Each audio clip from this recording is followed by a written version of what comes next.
just to kind of frame the program, first, I'm Anissa Mitchell, and most of you might know I'm with PMD Alliance, and with us today are Angela and Karl Robb. We're going to be discussing what the experience is like having young onset and aging. And it's a little bit different than someone who may be diagnosed later in their life, 60s and 70s and aging, because they kind of started that process. The disease is a little bit different in those who are diagnosed later than someone who's been diagnosed younger. And, what is the experience of having Parkinson's and then also having what you might experience with aging, which can be a challenge in and of itself. And it brings its own set of challenges at times.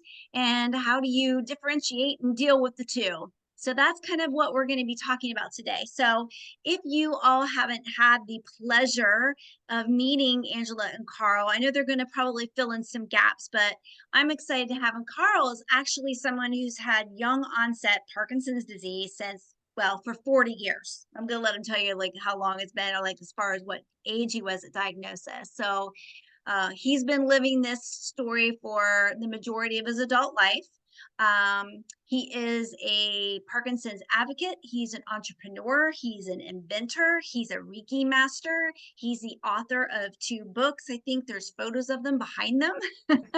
One of them is A Soft Voice in a Noisy World, a guide to dealing and healing with Parkinson's disease, and dealing and healing with Parkinson's disease and other health conditions, which I think is going to be sort of intertwined in this conversation today, which is a workbook for body, mind, and spirit.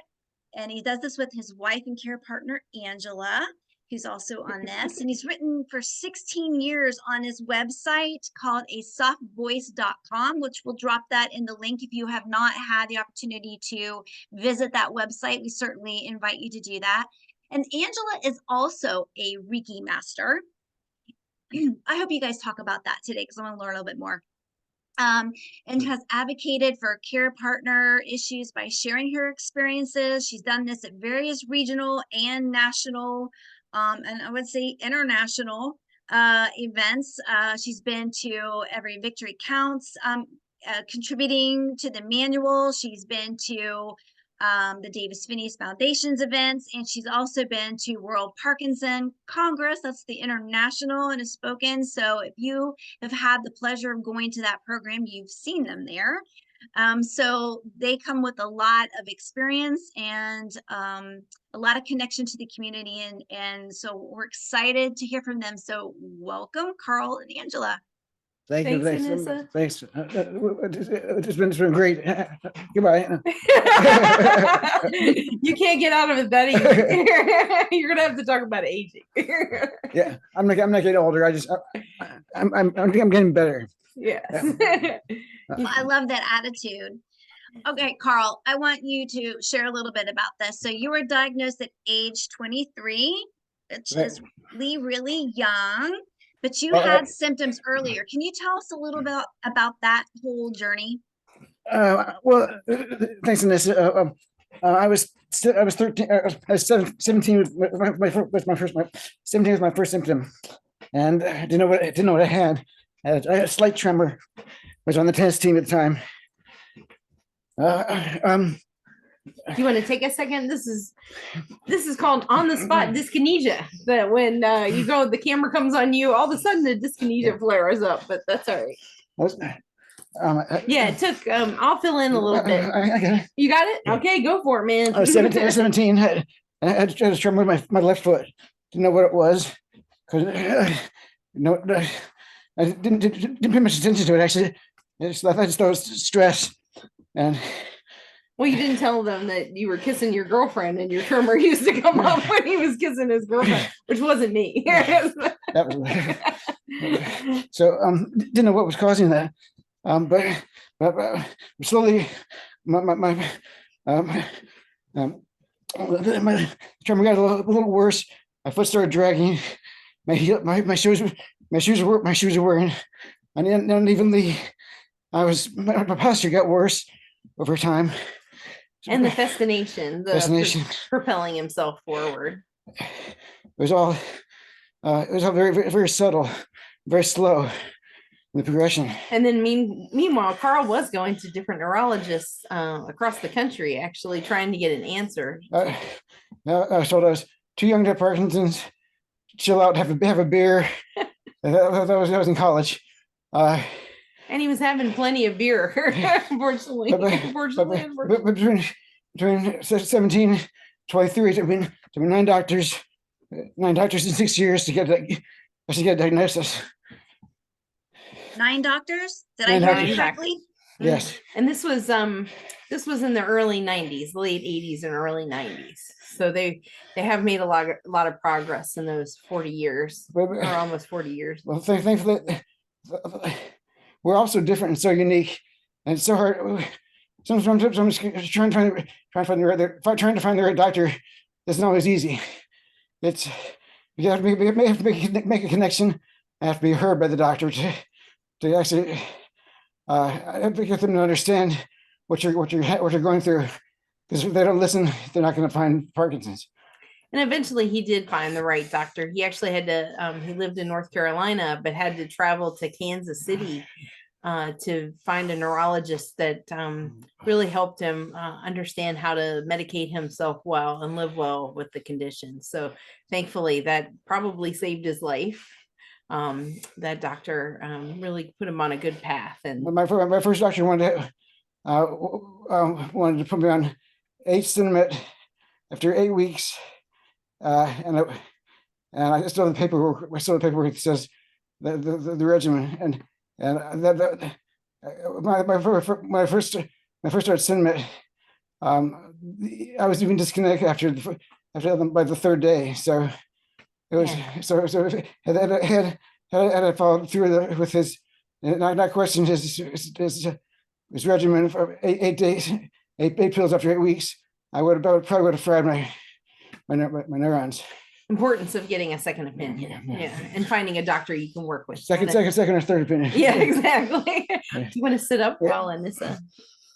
Well, and I'm sure you're not alone in having maybe that experience of multiple physicians and finding the right one to work with you. And so I don't know that 9 is the common number, but it's not unheard of to have several and taking a while. And so in that 9 physicians in that time period, how long did it actually take from the time that they decide that it really was Parkinson's and you started the abundance of carbidopa? Well, it's funny. When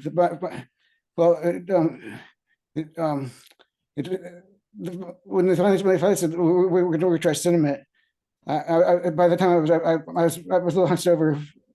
My posture was poor, and I started with the very low. I think it was 1.5 pills a day at the time, and my first dose, and I was standing 1 or 2 pills, and within 24 hours, I went from walking like this to walking erect. It was almost within 24 hours. It was a huge improvement. Yeah, it was dramatic. And we're very fortunate that Karl's progression, as you mentioned in your introduction in this, that the young onset that Karl has is a very slow progression. So it's been a very long progression of symptoms. Although they've changed over the years that I've known him, it's been a very slow moving progression. Yeah, 40 years, right? Around 40 years that you've been living with us. Yeah, it's it's. Do you want to tell him how old you are? It's turned 57 not too long ago. So So the majority of your adult life, really, all of your adult life, if you count the time when you started actually having symptoms. I mean, it's very possible that maybe I had Parkinson's all my life. If Parkinson's starts 10 years early, which they're saying before it's diagnosed, that means I was at least 7, maybe or who knows. But we're also, that's one thing actually I always have to say is we're all so different, and we're all very unique cases of what our path is, what our journey is. But that's why Parkinson's is such a difficult thing to pin down. Manage. Yeah. Manage. And so you guys, at what point did the two of you meet and get married in this journey? And Well, you know, well, I was in prison. No.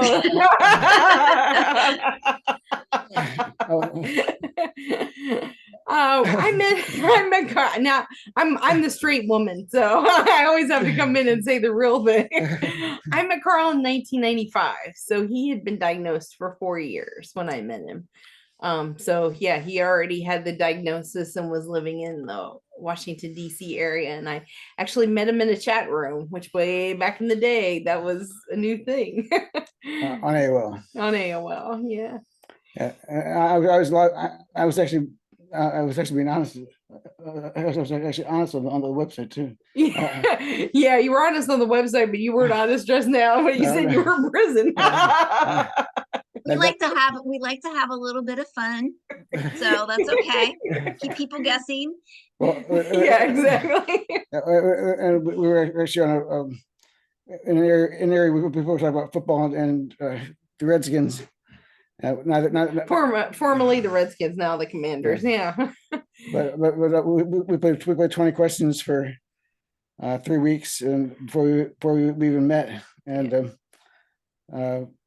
well, and when Carl, he didn't really immediately reveal his diagnosis. I think we were maybe a week or two into our online conversation, and we actually used, a landline phone, and we had a telephone conversation. That's when he told me he had Parkinson's. And I said the first thing that many people say is, how can somebody so young have a disease that I thought was for people who are older? And that was my introduction to young onset Parkinson's. So you guys have been living with this the entirety of your marriage. You've never not had Parkinson's in your marriage. And, that's sort of unique for many people that have had Parkinson's. They sort of have that introduced after some time. Maybe not as many young, maybe there are young that met after.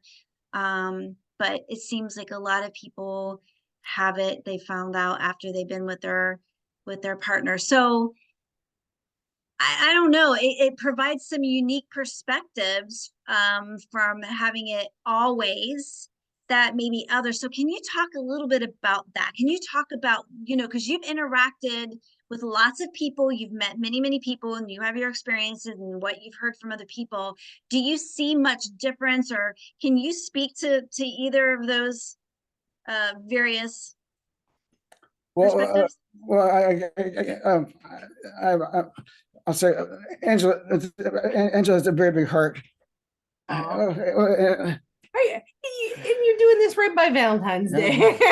Well, it was true. I mean, she had a huge chance in marrying me. But I loved you. I didn't love the disease. That's always been my perspective, is that I fell in love with Carl the person, and not the disease. I really don't like Parkinson's. I don't like how it affects any of my friends who live with the condition that I've met internationally. And I'm not crazy about myself. Yeah, exactly. But I just try to meet everybody at face value. That's very sweet of you to say. Well, it's true. It's true. I mean, but I mean, I think it's yeah. I'm like I said, I'm not crazy about Parkinson's either. But it's been a journey that's taught me a lot. It's made me a better person in a lot of ways. It's taught me a lot too. Yeah. I think you're right in this. It's a change of perspective that, everybody has something. A lot of people don't want to admit it, but we all have something we're probably living with, from mental health issues that you can't see necessarily when you look at the person, to physical challenges people might have that other people can see. You really just have to meet everybody with compassion. It doesn't matter what they're facing. You just have to kind of honor where they're at and treat them as such, and treat them how you would want to be treated. That's been a tenet in my life since I was a little kid, from church and 4-H and other organizations I've been with. You just try to meet everybody where they're at and try to honor their journey, whatever that is. That's great. I also being part of the Parkinson's community for A long time. We made a lot of wonderful friends and Family almost. Yeah. It's a real community, and I never met some of these people all around the world had not had Parkinson's. And our story is one of millions of inspirational stories, because everybody has an important story to tell and an important message to have heard, whether it's in their family or their community or even internationally. Everybody's story is so important, and sharing that story, that's why we're here today, is to share what we've learned. And this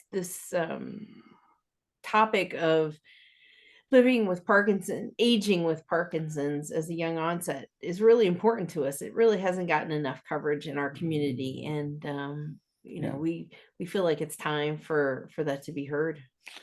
And I'm old, but I might be old, but I'm still your onset because I was still under the 50, under 50 at the time of being diagnosed. But once young onset, you're always young onset. You're always young onset. And we'd like to be helpful to young onsets that are being diagnosed now, to show them that you can live well with the condition. You may have to make modifications or adaptations, but you can live well with the condition. Most people, and now, as we said before, everybody is different. Everybody's journey is different. So sometimes it's a lot of it's by being flexible and making changes in your life to accommodate certain changes from transitions.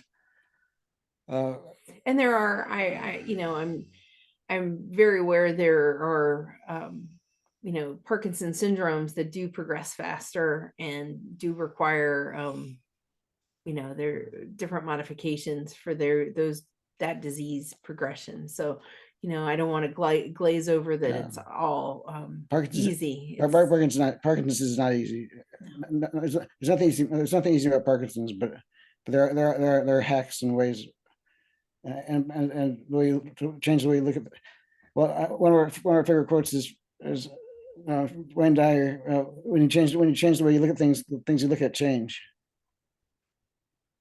So let's talk a little bit about that journey, because you gave us your age, so you are at that sort of middle life point, and you've spent the majority of your life with PD. So how would you say your symptoms are now, and how do you distinguish them from what might be normal changes occurring at this stage of life? There's nothing normal about Parkinson's. There's nothing normal about aging either. So throw the word normal out.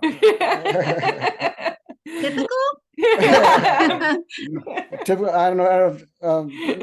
Let's just forget that. I was pondering that issue. Does it really matter if it's aging or is it Parkinson's? I guess as long as you can find the cause or control of the condition, I think or taking care of that symptom. Or well, for example, one thing that has come up recently is Karl's experiencing a lot more stiffness in his shoulders, particularly the dystonia that he's having is really kind of ramped up in the last, I don't know, couple year or so. So I found someone doing PT, and she beats me up. Well, not just that, but it has changed the trajectory of self-care that Karl and I are both doing, because stretching and trying to stay mobile and flexible and smooth. I mean, we haven't figured out how to get the Agile. WD-40 into our joints, but If anyone knows how to put graphite in your joints, let me know. yeah. Uh, But as your physical therapist says, motion is lotion. So Yeah, totally. we're trying to do that. But is that age? Is it Parkinson's? And that's the question with a lot of things, because the older you get, the more comorbidities you could potentially have. Some of them are just considered a typical aging issue, and the other things can also creep up as you get older, so it's hard. And stiffness, obviously, I'm in a similar age range, and I know I'm really stiff in the morning, so I have to keep moving too. And I'm not dealing with Parkinson's, obviously, but like, you have stiffness already with Parkinson's, you have all of those challenges, and then aging can come in, and people can develop arthritis and other issues. And for some, there may be question of how do you know and what do you do if you're getting all these things, because not everything is Parkinson's. So how do you, and it's a lot to manage, because you're doing, like, you've had Parkinson's for 40 years. So you're managing a lot of symptoms that continue to progress even slowly. And then the aging stuff start to show up, like managing two things and keeping track of what is that challenging for you? How's that experience been so far? It's like balancing plates, spinning plates, yeah, and juggling at the same time. But it's, I would say Parkinson's is a full-time job to do it right. And actually 2 full-time full-time jobs. Yeah, for me too. Uh, I think we pay a lot of attention to kind of both of us paying attention to the symptoms that both of us are having, making a note of that, keeping track of it, so that the next time we go to the primary care physician or the neurologist or the physical therapist, the list of specialists keeps getting longer, but we journal it or we write it down, and we are not afraid to share it with them. I think that's one thing. When I know I'm guilty of it myself, sometimes I want to go into the doctor and say everything's great, yay, but no, it might not be. There's no bonus if you go in and say, oh, everything's fine and working great. You really need to share with your care team what you need and what's going on, particularly if it affects your activities of daily living, ADLs, which I know is a common term that's used in the medical community. If something is impacting your ability to do something that you love, or do something that you need to do, then you need to share that with your care team so that you can get the appropriate attention to that, particularly like this physical therapy thing. Not be afraid to try physical therapy. It may work. And I think it's also about balancing find the balance in your life. I find very, very beneficial. I think I break it into three components: your mind, body, and your spirit. And you have to balance all three, or the other will lag. And so you have to do something for your mind, your body, and your spirit every day, to keep that balance afloat. Well, and that leads right into my next question of how, you've got the double, trying to maintain wellness as you age, and then you have, maintain your wellness with Parkinson's. So how have you been doing that? What is your approach to do the full mind, body, spirit? Avoidance. Wrong answer. Try again. You've got to try. You got to try a lot of things first. I think first to see what works for you. I tried a lot of things. Some meds that worked and didn't work for me. I've pretty much stayed on the same amount of cinnamon I started on, and I really haven't changed my medication in a long time. So I'm very fortunate that I can keep that balance.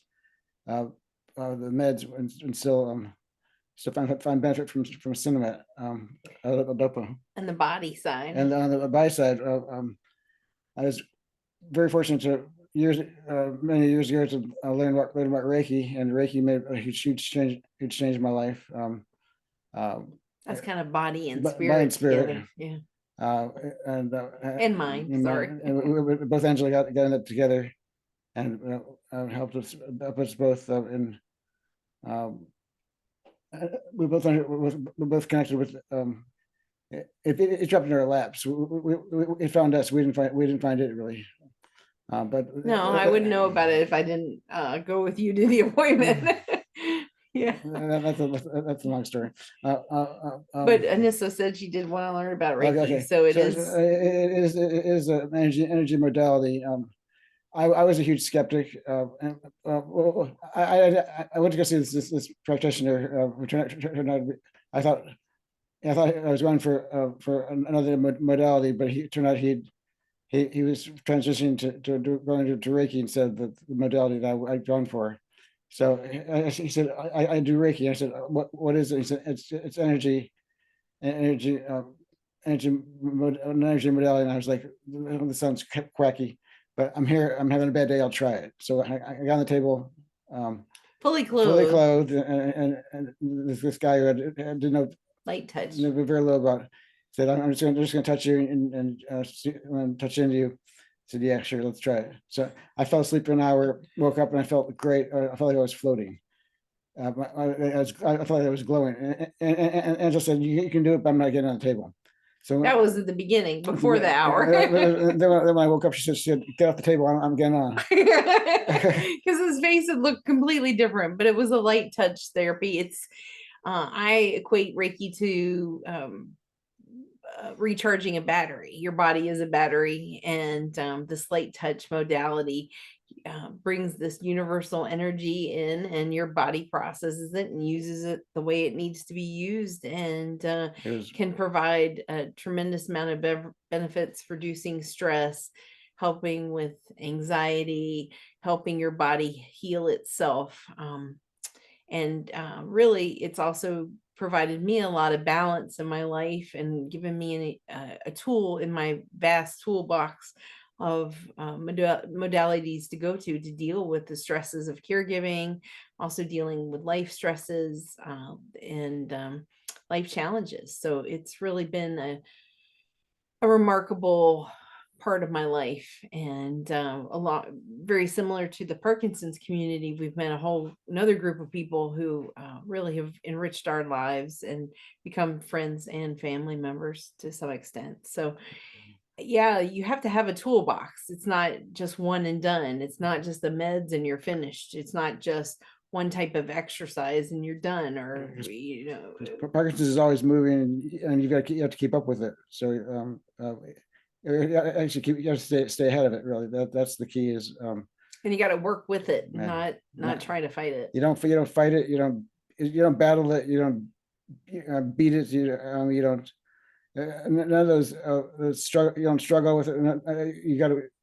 Those are all negative terms. So the best thing to do is either work with it or work around it, but don't. You don't. I don't like the word fight. I think that's the negative. No one ever wins a battle or a fight. There's always something negative in that connotation. So I think it's all in your framing, right?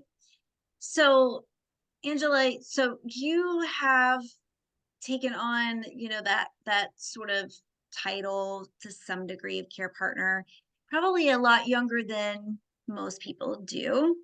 And, I know you talk to a lot of care partners and encourage them. And we just had a question of, whether you are getting any outside or any paid assistance to give you a break. What does that look like? Because a lot of people at this point really, normally outside of a PD, diagnosis aren't necessarily doing that. So what are you doing? How do you keep yourself afloat?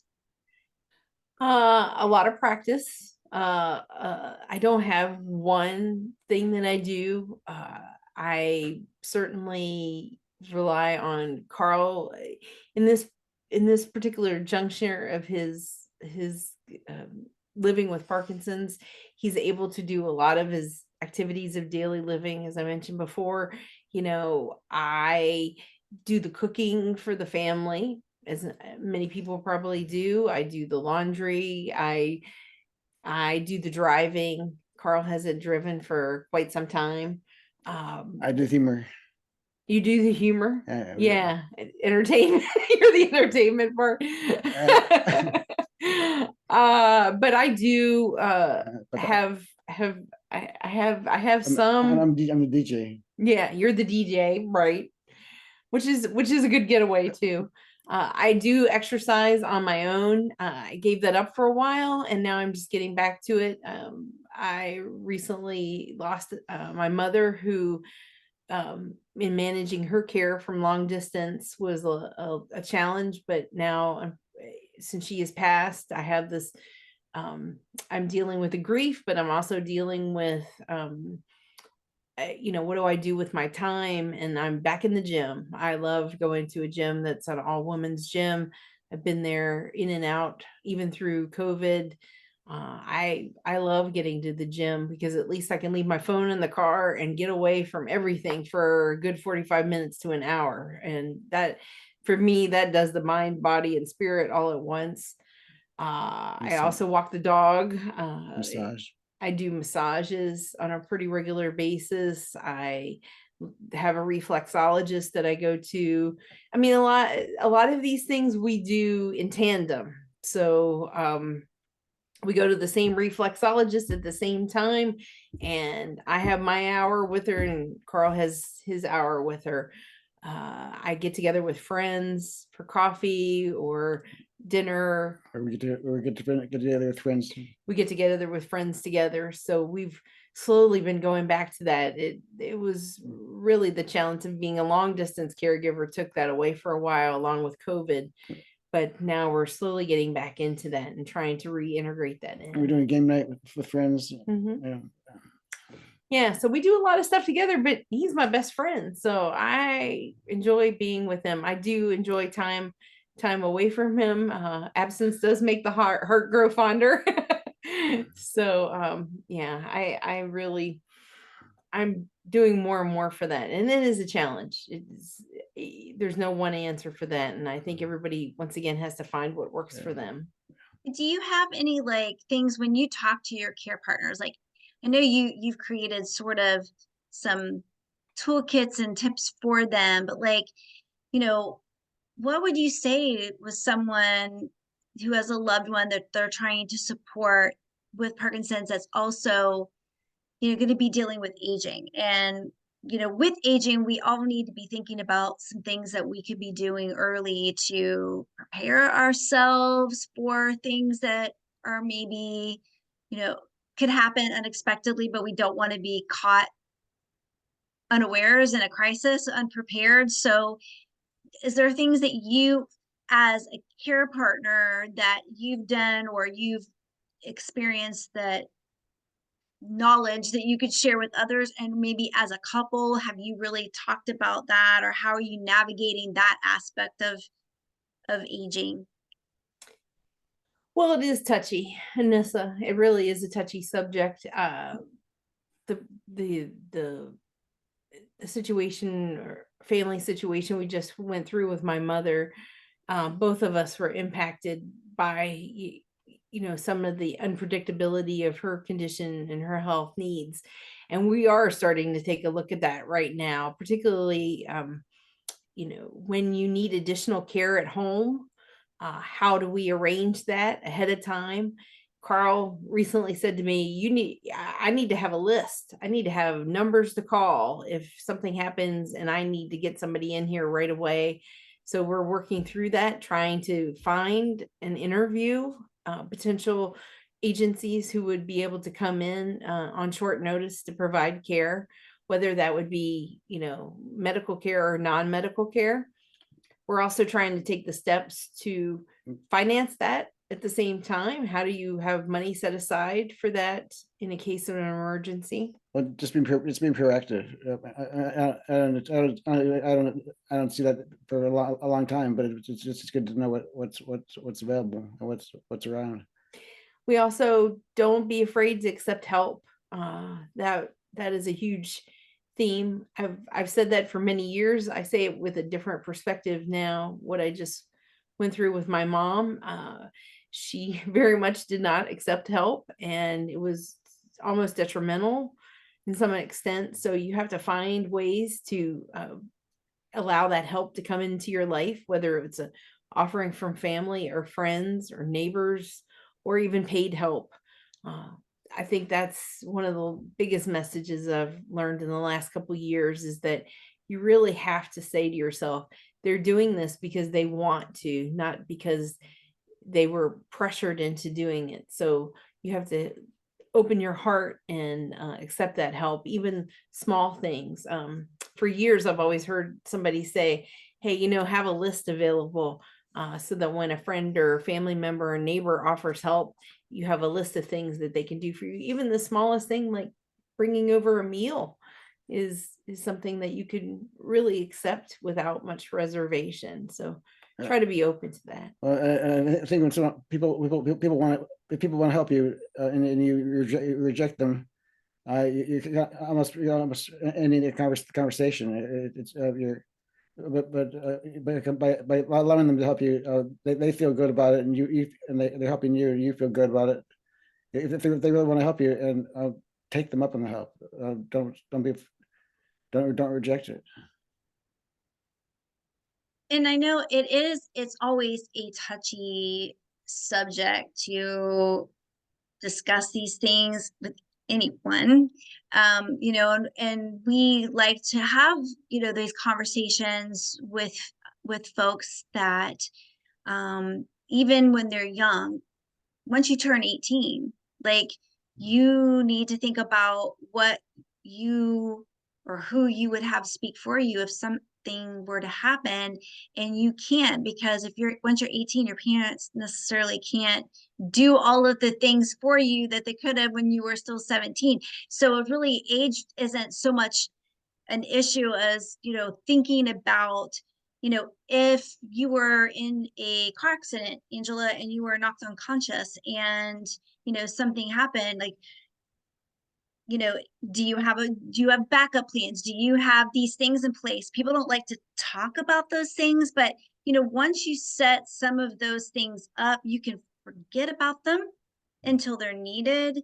And that you have taken care of those issues. And I think when you have something like Parkinson's, and let's say you're both in the same accident and you're both knocked unconscious, and they can't ask you about Karl's medical history and know what his medication, schedule is, and any other issues that he has, and vice versa. So while we don't like that conversation, it is an important one. And I'm just curious if you have some thoughts about that. I know it's a heavy question. It's heavy. It is heavy. Well, we have, I do have on my phone information under my health record for my iPhone about being a care partner. I also have a medical alert shield medallion. What is that word you're looking for? Charm, not a charm. Anyway, pendant. That's what the word I was looking for. That says my medications, like I take a blood thinner, but it also says I'm a care partner. So I put that in there. You bring up a good point, Anissa. I have a chart of all Karl's medicines and doctors, etc. A big, a spreadsheet. And I have one for myself too, but I need to figure out how to digitize that. So if I was in a situation, who would look on my phone or open my phone and find that information, and making sure that our family members have that too. We are also going through the process of updating our wills and medical directives, please, everybody get a medical directive. Even if you don't want to tell your family members what you want directly, at least write it down so that they know what choices that you want, whether you want hospice, whether you want artificial feeding, etc. It's a difficult thing to sit down and think about, but it would save so much time and effort and consternation. Would that be the right word, Karl? To let people know, or at least have it in a file of life is something that I know has been used in the emergency communities. I think you could Google file of life. You could even put it on your refrigerator in case of an emergency. That's available if you live by yourself too. As much as I say I'm not going to die, there will be a day that I'm still trying to find my expiration date, but so far he hasn't found it yet. No. But I think death is part of life, and we've had a lot of conversations in this about that and what our choices are. I think we have to do a better job. I'll say this for myself. I'll have to do a better job letting my family members and friends know what my choices are, especially since we've lost some parents in the last few years. And friends. Yeah, I know it's not always a fun conversation to have, and it makes even sometimes family members uncomfortable, but it's always helpful for them, I think, in the long run, to know what you would have done or not want done in circumstances, and to have those things in place so you don't have to stress about it. So I know I appreciate you sharing some of the actual things that you've done. So you've given like some really good examples. Well, I think you're right. You have to kind of put an effort in it all at once, or at least once, but even ticking off a little bit at a time. I know with care partners, there's so much stuff going on, and people living with Parkinson's, it's so much stuff going on. But even if you just do a little bit at a time, maybe little chunks won't make it feel so overwhelming to do that. I know I need to do it and get it updated and all of that. And technology is changing all the time. So there may even be newer solutions that we don't even know about, but you have to take one step at a time. Absolutely. So we had a question that came in from a direct message. They want to know, do you have children in the house? They have a daughter at home, and it's very difficult for her to see her father decline so quickly. Just curious if you've had advice on that. And I think it does kind of go along with what we've been talking about. So we have a very fluffy dog, and we have no children. I guess our mission is kind of our child. There are some excellent resources that are available in the Parkinson's community. There are a few books that have addressed that. I know probably PMD Alliance has had some speakers about that. Unfortunately, we're not a good resource for that since we chose not to have any children, but we have excellent friends in the community who have provided wonderful wisdom about that. So I would encourage you to reach out.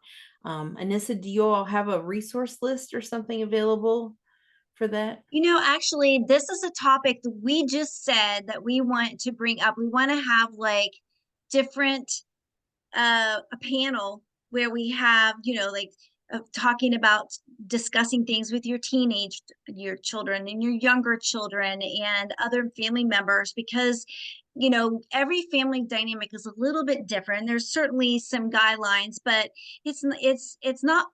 There are some books out there, and we can certainly be happy to help connect you to some of those, but to have an actual conversation, I think, would be really, really helpful, because it is a hard thing to navigate and it can be really challenging. And there's actually a video I saw several years ago. It was done somewhere in the UK. It was really well done, and it was a young onset. I'm going to have to try to find it and see if we can have that for those of you that's joined as a resource. But it's a young onset, and it's sort of like a story about a mom who had Parkinson's, and her daughter was watching her mom, need help and couldn't open up her bottles. And just, some mornings she was not as good as others. And, she was depressed and the school didn't know why. And so it was around that, you needing to have a conversation to let the school know what's going on. So if you see changes in your child, that they are aware of what's going on in the home, that maybe there's mornings that they're shorter, or later getting to school because of things. So it just talked a little bit about that dynamic.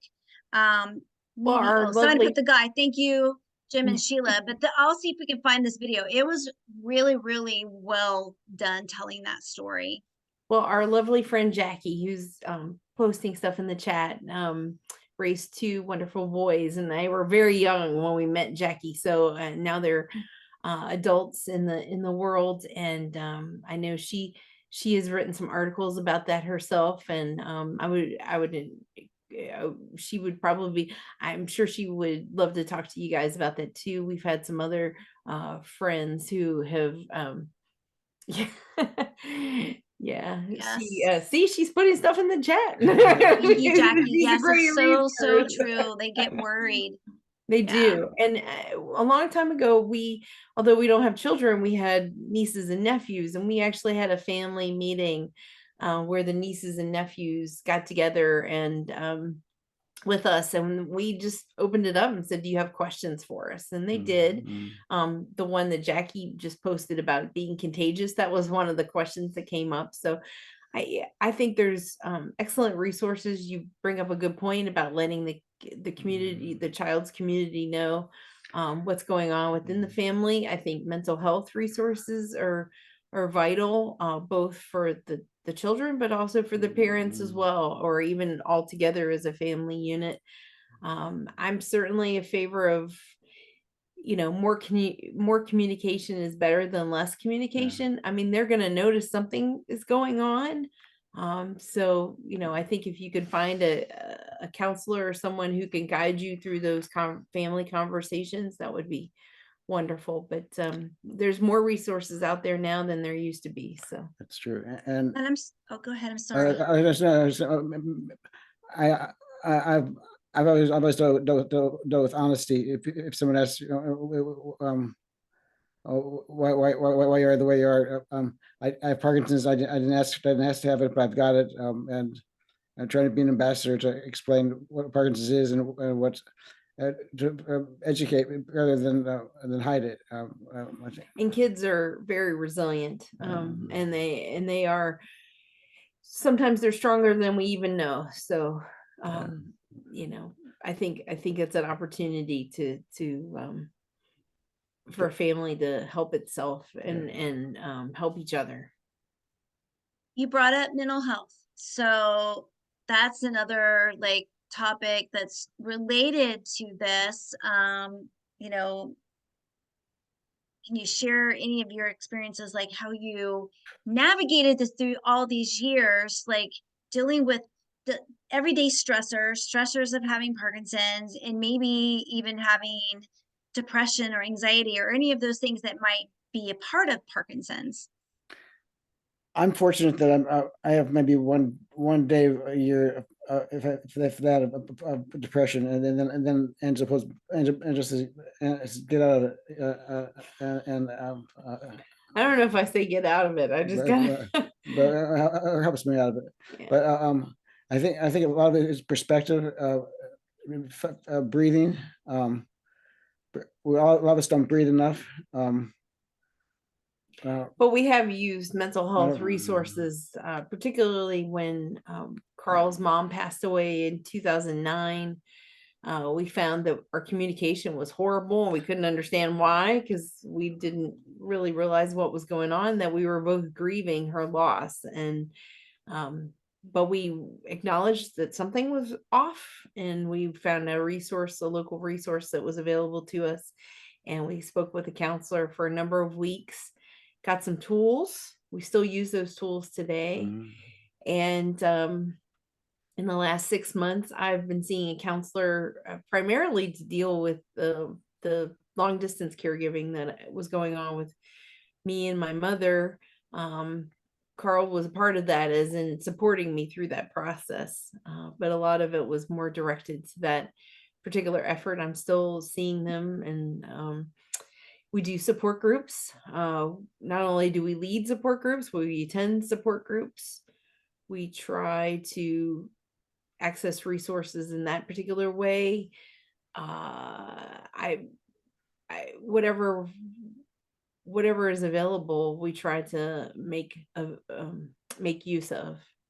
It's not something you can really go it alone. You really need to find your tribe and people that help you through that sort of thing. And I'm very fortunate that have great family and friends that have assisted us through that. So yes, as Karl mentioned, his flavor of Parkinson's really hasn't had those aspects, but we've had friends who've had some serious challenges with that particular flavor of Parkinson's. And find what works for you, and don't be afraid to ask for those resources and build a team, build a team that can support you through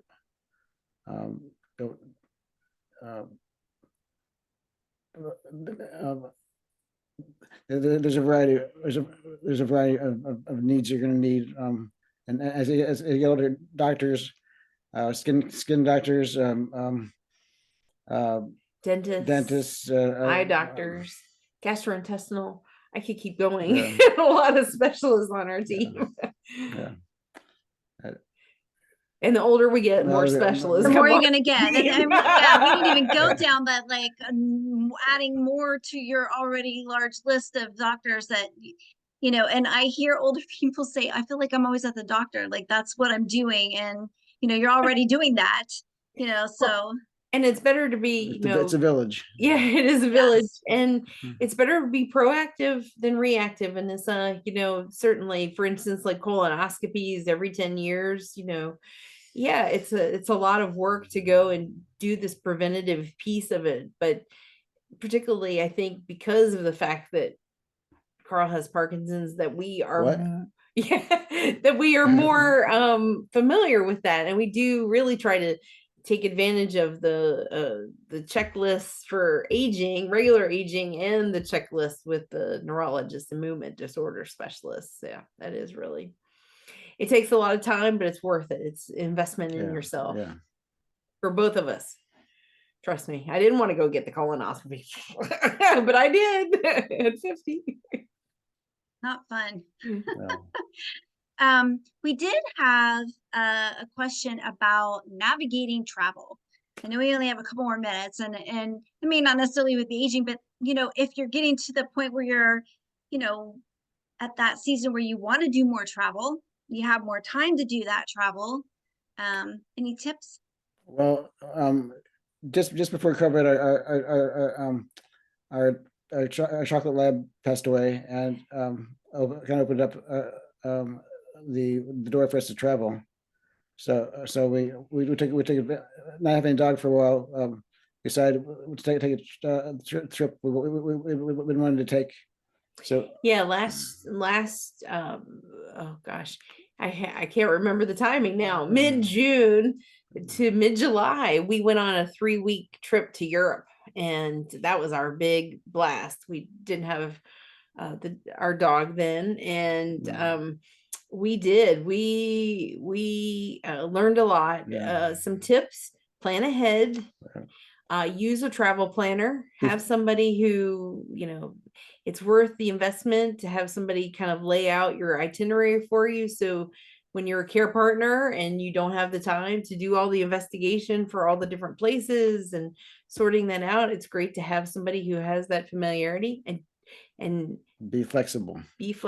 Yes. And tell them what you need. I need a bathroom with handicap access. I need a no-step shower. I need extra time. I don't want to go here, and here all in 5 days. If you're not good with cobblestone steps, make sure you're not going down the street with cobblestones. Take a lot of those in Europe. Yes, a lot of those. And we did not have a transfer chair, but we got one on our trip because we needed it. And because we unexpectedly got sick on our trip, which made the Parkinson symptoms worse, which made the walking worse. And we ended up buying a transport chair, and it saved the rest of our trip. Wasn't one I was expecting to buy in France, really, but I did. I had to take antibiotics, and of course, when you take antibiotics, it destroys your Parkinson's med. So It destroys your gut bacteria. So yeah, we took it easy. We took extra time. We didn't go as many places as that we wanted to go, but the places we did go, we took plenty of breaks. It was super hot. Take lots of pictures. We took lots of pictures. We drank extra water. We had extra meds packed with us. That'd probably be a whole nother PMD Alliance event just to talk about that trip. But it was worth it. It was totally worth it. We saw things that were just incredible, and waiting to go back and do a little bit more but it was totally worth it. And we also had people picking us up right at the venues. Some venues we didn't go to because it was too hard to be accessible, so we made modifications. And try to avoid large crowds as well, just to and pack light. That's the other. Well, I want to thank the two of you for allowing us to kind of delve into your lives and, hear your perspectives on not only your journey, but just how it is with living with Parkinson's for so long. And now we're entering that next phase of our life where we get to experience new things each day, maybe. So I appreciate that, and for sharing. And Kelly is dropping in the chat some links, some of the things that you guys have asked. We do have programs on. We did have I think it was the Giffords that we did. It was so while ago. Yeah, we talked about family, and we did talk about that a little bit. I've been sitting here trying to find that video. I can't find that video I saw a few years ago. It was really powerful, but we do have that. We have some travel tip ones in there. And their links for their books we just dropped in the chat. And if anybody wants to reach out to us via the website or through PMD Alliance, please don't hesitate to ask us additional questions via email. We'd be more than happy to answer those. And if I don't have the answer, I'll make it up. Yeah. And just a shout out for PMD Alliance. Thank you all so much for all the programs you do provide on so many different topics with so many different experts. They're a wealth of resources. If you haven't been through their website to find out, and you please take the time and do it if this is new to you. It's a wonderful resource in the community. Thanks for all you're doing. Thank you for having us. Yep. Absolutely. And I would thank everyone who is making comments in the chat, because you've provided not only some good questions for the discussion, but your little tips and tricks are also very, very beneficial and helpful. So I want to thank you so much, guys, for being a part of this conversation. I know most of you have your cameras off, but if you're willing to turn them on and give Karl and Angela the wave of gratitude. And, since we're so close to Valentine's Day, I'm going to give you the little heart. Oh, you guys deserve the heart. So, hey, Jackie, good to see you, dear. Thanks, Jim. Thanks, Sheila. All right, and I hope everyone has a great day. Thank you so much. Thank you. Thank you all.